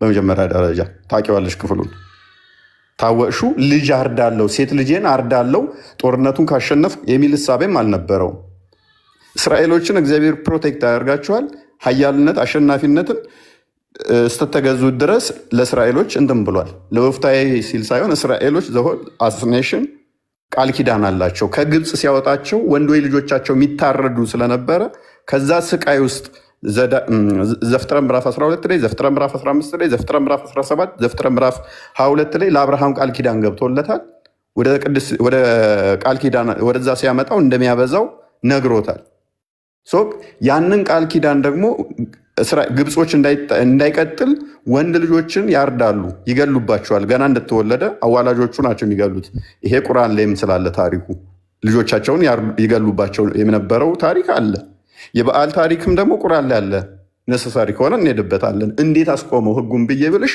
አላስቆመውም እናንተን ቁርአኑ ላይ አለ አላስቆመውም ስቲል እንደሚቀጥል ማሳየት ይችላል ፈርዘር ብዙ ማጠይቀኝ ስላልሽ እንጂ በአዲሱ በተፍሲሩ ካመጣ ነው ለሁበል እንደሚሰው ያ ታሪክ ደግሞ በፊት ሉክ ለሁበል ነበር የሚሰውት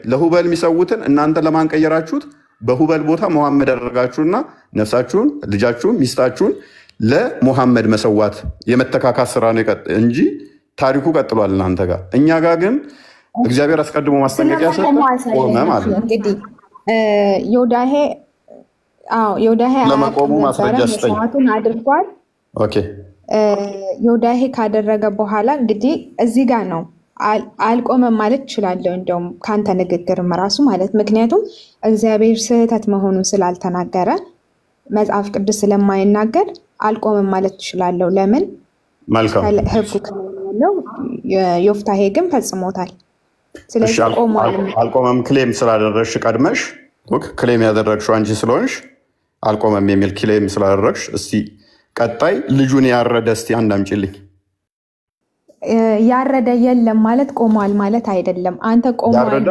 አንቺልኝ ቆይ አንዴ ቆሟል የምትል ከሆነ ዮፍታሔ ላይ ስህተት መሆኑ የተናገረበትን ለምን ህጉ ከላይ ነው? እሺ መልካም እኔ እንደቆማ ሳይሻለው ይሄንን ሱራ 37 ቁጥር ቨርስ 101 እስከ 107 ያለውን አንብቢና ተዘጋጅልኝ። ይሄንኑ ታሪክ አንቺ ጋር ጠይቅሻለሁ። እኔ ተማሪ ነኝ። ተዘጋጂ። ይሄ ታሪክ አንቺ ጋር ስላለ ተዘጋጂ። እኔ ግን በምን ላሳይሽ መሰለሽ? ቆይ ላሳይሽ። እኔ እንደቆመ ታሪኩ እግዚአብሔር አብርሃምን አንድ ነገር ቃል ኪዳን ሰጥቶት ነበረ። በዘሩ እንደሚባርከው ከነገረው በኋላ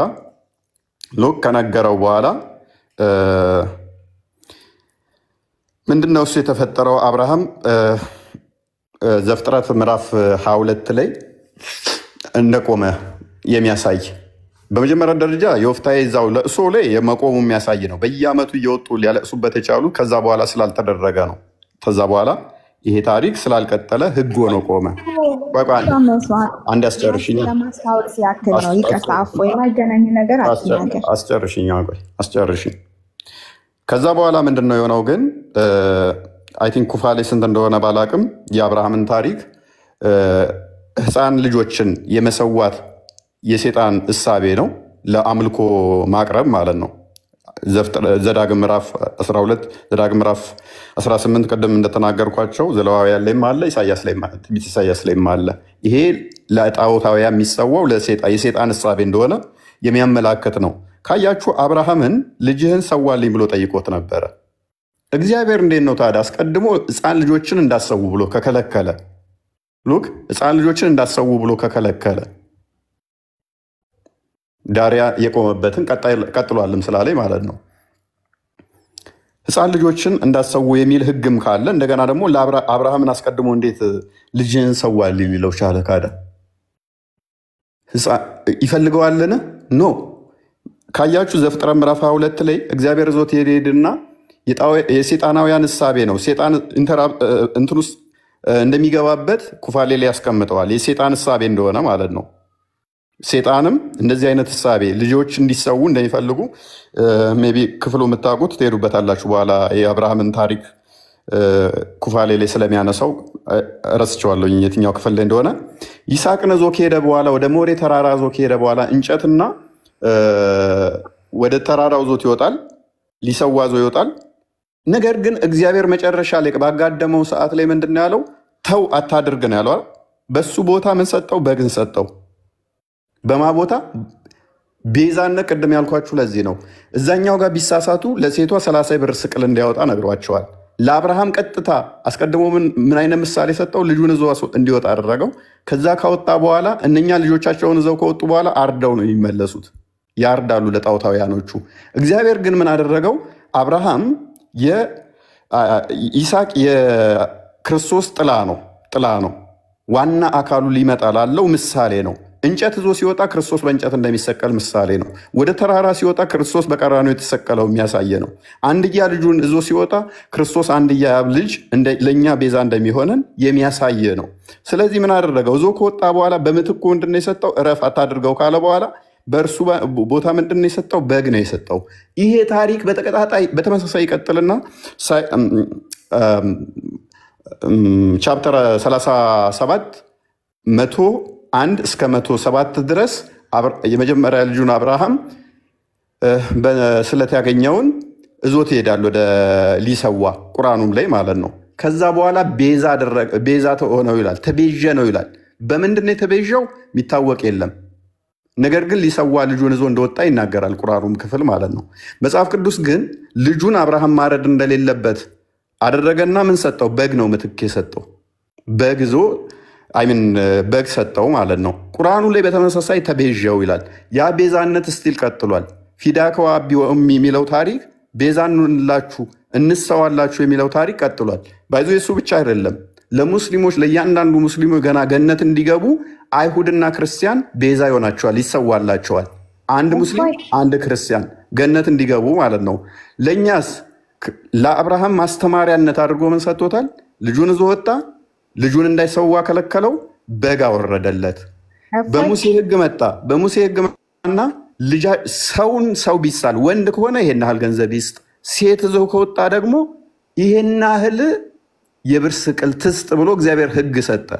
ከዛ በኋላ ዮፍታሔ ግን በስተት ይሄንን ቆይ ሰማል ድምጼ አንዴ ነው ጥያቄ ላላገኘኸውም እኮ በደንብ አግኝቼዋለሁኝ። እውነት አላገኘውም። እኔ ምንድነው ከዮፍታሔ በኋላ ዮፍታሔ የሰራው ትክክል አለመሆኑን የሚገልጽ ማስረጃ ነው ያልኩህ። አንተ አብርሃም ጋር ሄድክ። ሕግ አልኩሽ እኮ ሕጉን ተላልፎ ነው ዮፍታሔ ይዳኝበታል አይዳኝበትም? በሕጉ ዮፍታሔ ይዳኝበታል አይዳኝበትም? በምን ማለት አንተ ነህ የምትዳኘው?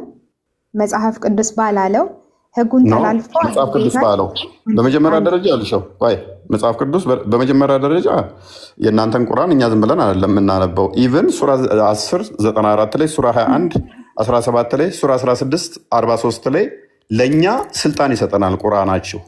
እኛ የመጽሐፉ ሰዎች የእናንተን እንድናስረዳችሁ ስልጣን ይሰጠናል። ቆይ ምንም አስቅም እኮ ስልጣን እየሰጠን እንኳን አንዳንዴ ማለት እሺ ሱራ 10 94 ላይ ይሰጠናል ስልጣን አይሰጠንም? ስቀሻል አንብቢውና እስቲ ያስረጂኝ። አይደለም አንቺ ነብይሽ እኛን እንዲጠይቀን ነው ስልጣን የሚሰጠን። ስቀሻልና ሱረቱ ዩኑስ 94ኛው ላይ አንብቢና አስረጂኝ እስቲ። እኔማ ተማሪ ነኝ እኮ አልኩህ። በቃ ተማሪ ከሆንሽ ስለዚህ መጽሐፍ ቅዱሳችን ምን አለው ማለት ነው? ትርጓሜ ያለው ሰው ትርጓሜያችን መሰረት ደግሞ በዛም መሰረት ምን ይሆናል? ይሄንን ዮሐንስም ሲፈታው ምን ብሎ ነው የሚያስቀምጠው? ከዛ በኋላ ይሄ ታሪክ አልተፈጸመም አይፈጸምም ሕግ ሆኖ ቀረበ ይላል። እሱማ እኮ ይሄ ነገር ራሱ እንዳልሆነ የሚናገሩም አሉ። ተው ወደ አባቶችም አትሄድ። ቀደም ግዴታ ነው አዳም ቆይ ማስረጃ አምጪ። እሺ ወይን ተካሂዷል። ከዛ በኋላ እነሱ ልታመጣልኝ ስለማለት ማስረጃ አምጪልኝ። ግዴታ እንደዛ አሁንም ይደረጋል የምትይኝ ከሆነ እየተደረገ እንዳለና እየተቀበለው እግዚአብሔር የተቀበለው ወይንም ደግሞ አድርጉ ያለበት ከዛ በኋላ ማስረጃ አንችልኝ። አታድርጉ ካለ በኋላ አይ አሁንም ይደረጋል የሚል አታድርጉ ካለ በኋላ አደረጉ መጽሐፍ ቅዱስ። ከዛን ካደረጉ በኋላ ደግሞ ስህተት ነው ማድረጋቸው የሚል እኮ አንተ ነህ እኮ ልታሳየኝ የሚገባው። እኔማ ሕጉን ተላልፈዋል ትክክል አላደረጉም ይሄ ስህተት ነው እያልኩክ ነው። አንተ ደግሞ ስህተት ነው ግን ደግሞ አልቀጠለም ካልከኝ አንተ ነህ ማስረጃ ልታሳየኝ ትችላለህ። ሕጉን ተላልፎማ እኮ አደረገ። እንደቆመ እኮ ምን አሳየውሽ መሰለሽ? የእስራኤል ልጆች ሴቶች ልጆች ልብ በይ በአመቱ እየሄዱ ምን አደረጉ? ሙሾ እንዲያወጡ ሕግ ሆነ፣ ልምድ ሆነ። አይ እንዲቀጥል ሆኖ ቀጥሏል ካልሽ ደግሞ ለአንዲት ሴት ብቻ በየአመቱ ሕግ እንዲወጣ አይወጥንም። ምክንያቱም ሌሎቹም ይሰዋሉ፣ ለሌሎቹም መምጣት አለበት። በየአመቱ ለሌሎችም ሴቶች የሚወጣ ልምድ መኖር ወይንም ደግሞ ለሌሎችም ሴቶች እንደዚህ ሲወጡ ማሳየት አለብሽ። ለዚህች እኮ ሕግ ሆኖ የመጣው በአመት እሷ ጋር እየሄዱ ሙሾ እንዲያወጡ የሆነው ከእሷ ውጭ አልተፈጸመም። ስለማይፈጸምም ሀዘን ሆኖ ምን ሆነ? በየአመቱ እዛ ቦታ ላይ እየሄዱ ሙሾ እንዲወጣ ሕግ ሆነ ማለት ነው። ስለዚህ ማስረጃ ከሄ ነው። ልክ አንቺ ልጅሽንና እናትሽን ለሙሐመድ ታርጃለሽ አሁን ብዬ ስጠይቅሽ አላቅም እንዳልሽው እኔ ደግሞ ማስረጃ ምንድን ነው?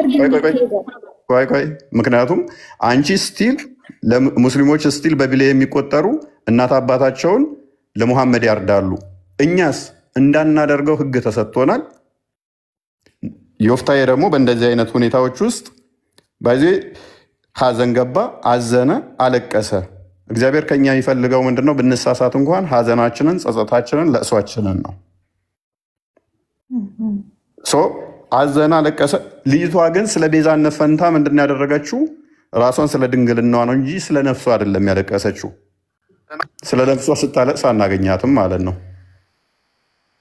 ከዛ በኋላስ ራሷን በእንደዚህ አይነት ሁኔታ ሰጥታ እናገኛለን ማለት ነው። ለማንኛውም አመሰግናለሁ። አዳም ቤዛነት የተቤዣውን ግን ብትነግሪኝ ደስ ይለኝ ነበረ። ሱራ 37 ላይ ያለውን ምክንያቱም ቤዛነት የሚጠላ ከሆነ አላ ለምንድን ነው እሱ የተቤዣው?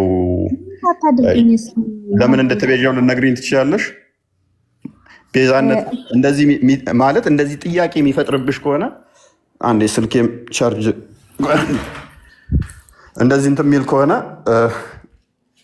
አንድ ሰው ለሙሐመድ እናት አባቶቹን ሲሰዋ እንዴት ነው ሙሐመድ ይጠላል? አላህ ይጠላል? አታውቂም። ማታውቂ ከሆነ ካዳ ለምንድን ነው ይሄንን ጥያቄ አድርገሽ በየትኛው ሞራልሽ ነው ማለት በየትኛው መስፈርትሽ ላይ ነው ተመስርተሽ የኛን እየጠየቅሽ ያለሽው? መስፈርትሽን አስቀምጪልኝ። አንዴ መስፈርትሽን አስቀምጫ። አንዴ እኮ ተረጋጋ እኮ እንትንሽን አስቀምጪ። ኖ ምክንያቱም ምን ቤዛ አድርገሽ ነው እኮ አንዴ ቆየ። ይሄ ነገር ኢሞራል ነው ለማለት ምን እንደይቆመሽ ነው? ምክንያቱም ዛሬም አንቺ እናት አባትሽ ለሙሐመድ እንዲሰዉ እንዲታረዱ ፈቃደኛ ስለሆንሽ ምን ቤዛ አድርገሽ ነው እኛን እየጠየቅሽ ያለሽው? አንዴ ላውራሽ። አሁን ካወራክ ላውራ ነኝ። እሺ አመሰግናለሁ። እኔ ጥያቄ ሆኖብኝ ነው የመጣሁትኝ መጽሐፍ ቅዱስን ይሄንን አንብቤ፣ ስለዚህ ተጋበዝኩኝ እንድጠይቅ ጠየቅኩኝ። መልሰህ አንተ ስለ እስልምና ልትጠይቀኝ አትችልም፣ ምክንያቱም እንድጠይቅ ስለተጋበዝኩኝ ማለት ነው። ኦኬ እንደዛ ከሆነ ሜቢ በቂ ይመስለኛል። ምክንያቱም ወደ በትንሹ ከአራት በላይ እንትኖችን ሰጥቼሻለሁ። የምትጠይቂበትም ደግሞ የቆምሽበት መፈተሽ ስላለበት ነው። ዛሬ ልጁንና እናት አባቱን ለማረድ ዝግጁ የሆነ አካል ምን ቤዝ አድርጎ ነው የሚጠይቀን የሚለው መታወቅ ስላለበት ነው። ለኦዲየንሱም ሜቢ የቤቱ ባለቤት አይደል ነው።